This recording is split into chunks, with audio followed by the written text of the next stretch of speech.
நீங்கள் சரி பார்த்து கொள்ளலாம். முதலாவது விடுகதை. நீர் உண்டு, பால் உண்டு, பூ உண்டு, ஆனால் தேன் இல்லை. அது என்ன? நீர் உண்டு, பாலும் உண்டு, இதன் பூவும் உண்டு, ஆனால் தேன் தான் இல்லை. என்ன அது? அது முதலாவது விடுகதை. அடுத்து இரண்டாவது விடுகதை. பலர் ஏறி ஓடினாலும் படுத்தவன் எழும்ப மாட்டான். அவன் யார்? இவன் மீது பலர் ஏறி ஓடினாலும் படுத்திருக்கிறவன் எழுந்திருக்கவே மாட்டானாம். யார் அவன்? அது இரண்டாவது விடுகதை. நல்லது. அடுத்து மூன்றாவது விடுகதை. தரையில் வளராத மரம், தலையில் வளரும் மரம், கிளையுண்டு இலை இல்லை. அது என்ன? தரையில் வளராத மரம், தலையில் வளரும் மரம், கிளையுண்டு ஆனால் இலை இல்லை. அது என்ன? அது மூன்றாவது விடுகதை. அடுத்து நான்காவது விடுகதை. அரைச்சான் ராணி, அவளுக்குள்ளே 100 முத்துக்கள். அது என்ன? இவளோ அரைச்சான் ராணி, அவளுக்குள்ளே 100 முத்துக்களாம். யார் அவள்?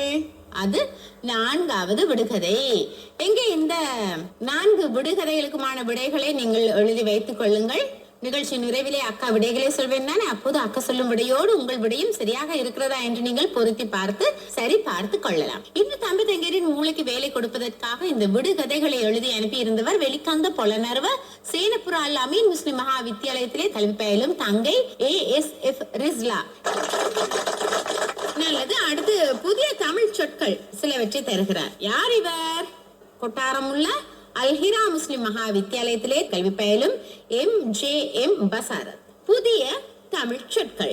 அனுபவம் பட்டறிவு, அகவை வயது, பேக்கரி வெதுப்பகம், ஐஸ்கிரீம் குளிர்களி, பட்ஜெட் பாதீடு, பான் வெதுப்பி, கேக் குழப்பி வெதுப்பி, லாரி பாறு ஊர்தி, மோட்டார் சைக்கிள் உந்துருளி. புதிய தமிழ் சொற்கள் என்று தலைப்பிட்டு அவற்றை உங்களுக்காக வழங்கியவர் கொட்டாரமுல்லா அல்ஹிரா முஸ்லிம் மகா வித்தியாலயத்திலே கல்வி பயிலும் குட்டி தம்பி MJM பசாரத். நல்லது. அடுத்து பிறர் வேதனை கண்டு மனம் மகிழ்வதா என்ற கேள்விக்குறியை ஓடு இடம்பெற்ற தலைப்பினை தந்து ஒரு சிறிய ஆக்கத்தை அனுப்பி வைத்திருக்கிறார் ஷல்மா ஷில்மி. இலக்கம் 27 SM வீதி தர்க்க நகரில் இருந்து. இவர் துந்துவ முஸ்லிம் மகா வித்தியாலயம் துந்துவ பெந்தோட்டையில் கற்கும் மாணவி என்பது குறிப்பிடத்தக்கது. பார்ப்போமா? பிறர் வேதனை கண்டு மனம் மகிழ்வதா. தெருவிலே ஒரு நாய்க்குட்டி போகிறது. ஒரு சிறுவன் அதை கல்லால் அடிக்கிறான். அடிப்பட்ட அது நொண்டிக்கொண்டே கதறிய வண்ணம் ஓடுகிறது. சிறுவன் அதை பார்த்து மகிழ்கிறான். இது ஒரு வகை குரூரமான மனப்போக்கு. ஓர் உயிருக்கு துன்பத்தை ஏற்படுத்தி அது துடிப்பதை கண்டு ஆனந்தப்படும் விபரீதமான மனப்போக்கு என்று சொல்லலாம். அதில் ஒரு வெற்றி பெருமிதமும் அந்த சிறுவனுக்கு ஏற்படுகிறது. இது ஒரு வகையான மன ரீதியான அழுத்தமும் நோயினை உருவாக்கும் ஒரு ஆரம்ப கட்டம் என்று கூட சொல்லலாம். பிறரை இன்னல் உருவதை கண்டு மகிழ்வுறும் மனம் கொண்ட மனிதர்களாக அவர்கள் எதிர்காலத்தில் மாறக்கூடும். ஆகவே பெரியோரும் பெற்றோரும் சிறியவர்களாகிய நாமும் எம்மிலே இந்த குறைபாடு இருப்பின் உடனடியாக நாம் அதனை நீக்கி சகல உயிர்களுக்கும் அன்பு செலுத்தி அல்லது கருணை கண் கொண்டு பார்க்கும் நல்ல மனம் கொண்ட ஒரு ஆரோக்கியமான மனதை கொண்ட சிறார்களாக நாம் உருவாவது மனமானது மிகுந்த ஆரோக்கியத்தோடு இருப்பதற்கான ஒரு அடித்தளமாக அமையும். பிறர் வேதனை கண்டு மனம் மகிழ்வதா என்று தலைப்பட்டு ஒரு நல்லதொரு விடயத்தினை உங்களுக்காக தந்தவர் சல்மா ஷில்மி. இலக்கம் 27 SM வீதி தர்க்க நகரிலிருந்து. நல்லது தமிழங்கரே. நிகழ்ச்சியின் அடுத்த பகுதிக்கு செல்லலாம். வருஷாபுரங்கிற கிராமத்துல சுண்டு அவங்க அப்பா அம்மாவோட வாழ்ந்து வந்தான். அவனோட அப்பா ஒரு ஏழ்மையான கூலி தொழிலாளி. பெரிய பெரிய ஜமீன்தார் கிட்ட இருந்து கிடைக்கிற கூலிய வச்சு அவங்களுடைய அன்றாட தேவைகளை வாங்கிப்பாங்க. அது தவிர அவங்களுக்கு வேற ஏதாவது செலவு வந்துடுச்சுன்னா அவங்க தலையில ஒரு பெரிய இடி விழுந்தா மாதிரி அவங்களுக்கு தோணும். எல்லா வருஷமும் போல இந்த வருஷமும் மழை பெய்ய ஆரம்பிச்சது.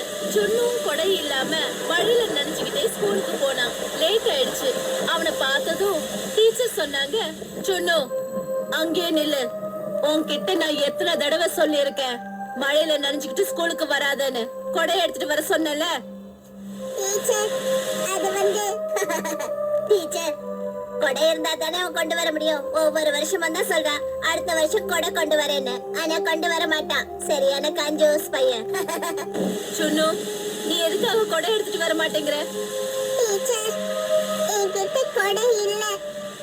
அப்போ அப்பா கிட்ட சொல்லு, போய் கொடை வாங்கிட்டு வர சொல்லி. இங்க பாத்தியா, இங்க பாரு, என் அப்பா எனக்கு கொடை வாங்கி கொடுத்திருக்காரு.